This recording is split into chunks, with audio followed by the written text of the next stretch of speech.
नमस्कार दोस्तों, स्वागत है आपका डिफेंस गैलरी में। तो दोस्तों, सबसे पहले आपको आज ताइवान के द्वारा मनाए जाने वाले 109वें नेशनल डे के लिए बहुत बहुत शुभकामनाएं और ताइवान को भी पूरे भारत की ओर से और डिफेंस गैलरी और उनके सारे व्यूअर्स की ओर से उनके नेशनल डे के लिए बहुत बहुत बधाइयाँ। तो दोस्तों, आज ताइवान का नेशनल डे है। 109वां नेशनल डे ताइवान आज मना रहा है और हम आप भी उनके साथ इस चीज़ को मनाएंगे। इसमें आपको क्या क्या करना है वो सब कुछ मैं आपको ज़रूर बताऊंगा और ये चाइना के लिए ये चीज़ जो आप अब करने वाले हैं वो क्या मायने रखता है वो भी मैं आपको बताऊंगा। क्यों आपको ये करना चाहिए वो भी मैं आपको बताऊंगा। लेकिन सबसे पहले आते हैं कि ताइवान ये नेशनल डे मनाता क्यों है। तो बेसिकली दोस्तों, 109वां नेशनल डे ये होने वाला है, जैसा कि मैंने आपको बताया, और इसकी शुरुआत होती है 1911 में 10 अक्टूबर के दिन इसकी शुरुआत होती है। उससे पहले चाइना में अलग अलग डायनेस्टी चला करती थी। जैसे कि भारत में पहले राजा महाराजाएं रहते थे अलग अलग जगहों पे, उसी तरह पहले चाइना में भी हुआ करता था। और चाइना का जो मेन लैंड है और साथ ही साथ जो ताइवान है आज के समय में, ये सब कुछ एक हुआ करता था। और 1911 में एक पार्टी जिसका नाम था कोमिंतेंग, उन्होंने इस चीज़ की कोशिश की कि वो पूरे ही चाइना में एक रेवोल्यूशन लाए और जितने भी राजा महाराजा का सिस्टम है चाइना में वो खत्म कर दिया जाए और उसके बाद वहां पे एक डेमोक्रेटिक शासन बनाया जाए। उसकी शुरुआत उन्होंने 1911 में ही 10 अक्टूबर के दिन की थी, जिसके बाद से ताइवान में इस दिन को एक तरीके से आप समझ सकते हैं जैसे भारत में 15 अगस्त सेलिब्रेट किया जाता है, उस तरीके से इस दिन को यानी कि 10 अक्टूबर के दिन को ताइवान का नेशनल डे के नाम से सेलिब्रेट किया जाता है। तो ये बेसिकली इसका इतिहास है। बाकी ताइवान कैसे अलग हुआ, ताइवान में क्या हुआ, ये भी एक लंबी कहानी है। लेकिन अगर मैं शॉर्ट में समझाऊं तो 1911 में जब ये रेवोल्यूशन हुआ था जिसके थ्रू चाइना एक डेमोक्रेटिक बनने की ओर कंट्री आगे बढ़ रहा था, उसके बाद कोमिंतेंग जो कि एक पॉलिटिकल पार्टी थी उस समय की चाइना में, वो काफी सक्सेसफुल हो भी गई थी।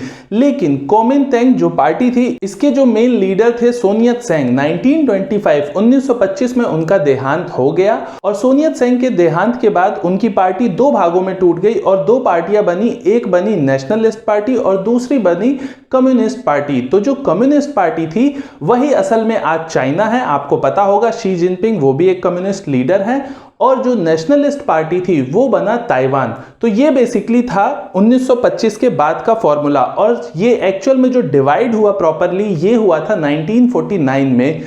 क्यों हुआ था? क्योंकि 1949 में ही 1 अक्टूबर के दिन कम्युनिस्ट पार्टी के उस समय के लीडर जो थे माओ, उन्होंने चाइना का एक्चुअल में जब चाइना पहले से ही पूरी चीज थी, रिपब्लिक ऑफ चाइना की स्थापना कर दिया गया था 1911 में ही।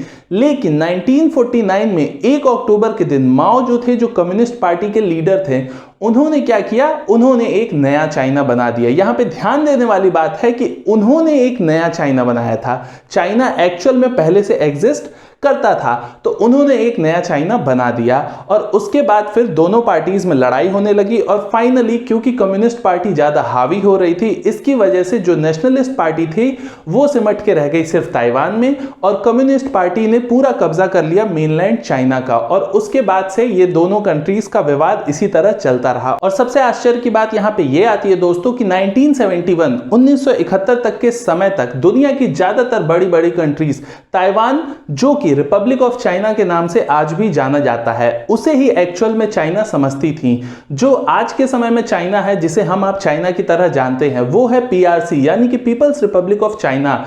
उसे 1971 में यूएन की मान्यता मिल गई और उसके बाद उसे ही ज्यादातर कंट्रीज ने एक्सेप्ट कर लिया as mainland of China या मेन चाइना आप कह सकते हैं। उसके बाद से ताइवान अपने अस्तित्व के लिए लड़ाई कर रहा है। चाइना हमेशा धमकी देता है ताइवान पे कब्जा करने की, लेकिन फिलहाल अभी तक ऐसा हो नहीं पाया है और आगे की सिचुएशन देख के ऐसा लगता नहीं है कि अब कभी ये चीज पॉसिबल भी हो पाएगी। खैर, अपने टॉपिक पे अब दूसरे टॉपिक पे आते हैं, भारत को लेके। तो भारत और ताइवान के बीच में दोस्तों डिप्लोमेटिक रिलेशन तो पूरे हैं, हम उनसे ट्रेड करते हैं, बिजनेस करते हैं, लोग आते जाते हैं, सब कुछ है। लेकिन गवर्नमेंट टू गवर्नमेंट बातचीत उतनी नहीं हुई है आज तक कभी नहीं हुई है। लेकिन अब धीरे धीरे कुछ कुछ जगहों पे होना शुरू हो चुकी है। जैसे कि मई 2020 में जब ताइवान की प्रेसिडेंट की स्वेरिंग सेरेमनी थी, उसमें भारत के पार्लियामेंट के 2 लोगों ने उस मीटिंग को वर्चुअली अटेंड किया था, वो जो सेलिब्रेशन प्रेसिडेंट का वहां पे हो रहा था ताइवान में। तो ये एक बड़ा संदेश था भविष्य के लिए। भविष्य में ताइवान को लेके भारत का स्टैंड क्या होगा ये तो भविष्य ही बताएगा। लेकिन आज की बात करें तो आज हम आप जनता है, और ताइवान और तिब्बत ये दो जगह ऐसी है जो कि चीन की दुखती रग है, और सच कहूं तो ताइवान ज्यादा दुखती रग है तिब्बत के मुकाबले। और आज के दिन के लिए दोस्तों सबसे आश्चर्य की बात आपको जान के हैरानी होगी कि चाइनीज जो एम्बेसडर हैं भारत में, उन्होंने भारतीय मीडिया से ये अनुरोध कहो या धमकी कहो या जो भी आप समझो, उन्होंने ये कहा था कि वो उम्मीद करता है भारतीय मीडिया से कि भारतीय मीडिया ताइवान का जो नेशनल डे है उसको कवर नहीं करेगा, क्योंकि ताइवान नाम की कोई कंट्री एग्जिस्ट करती ही नहीं है। ताइवान तो एक्चुअल में चाइना का पार्ट है। लेकिन भारत की मिनिस्ट्री ऑफ एक्सटर्नल अफेयर्स ने यह क्लियर कर दिया है कि भारत की मीडिया स्वतंत्र है, वो जो चाहे कर सकती है। और हम तो स्पेशली वैसे भी सोशल मीडिया है, आप हमारे वीडियो को यूट्यूब पे देख रहे हैं तो हम तो उनसे भी ज्यादा स्वतंत्र है। तो हम इस चीज पे खुल के बात करेंगे, और इसलिए मैंने आपको ये सब कुछ इतिहास बताया।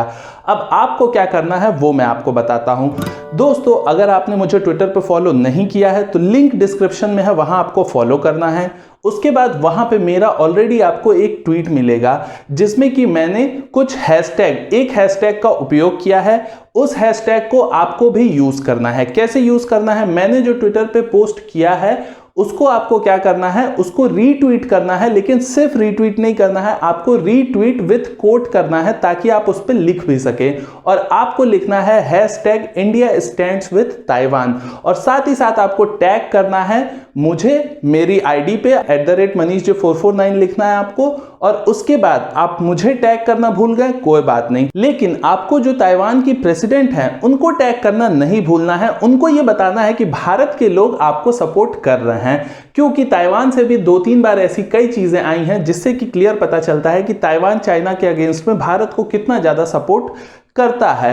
तो आपको उनकी आईडी आपको मिल जाएगी मेरे ही ट्वीट में। आप उन्हीं की आईडी को @ करके रीट्वीट करिए और साथ ही साथ हैशटैग का उपयोग करिए। अगर आप ट्विटर पे नहीं है कोई बात नहीं, फेसबुक पे मेरा पेज है, आप वहां भी सेम चीज आपको करना है। अगर आप फेसबुक पे भी नहीं है या कोई दिक्कत है, इंस्टाग्राम पे भी आपको यही करना है। और यूट्यूब पे कमेंट में भी आप साथ साथ में ये लिख सकते हैं hashtag India stands with Taiwan.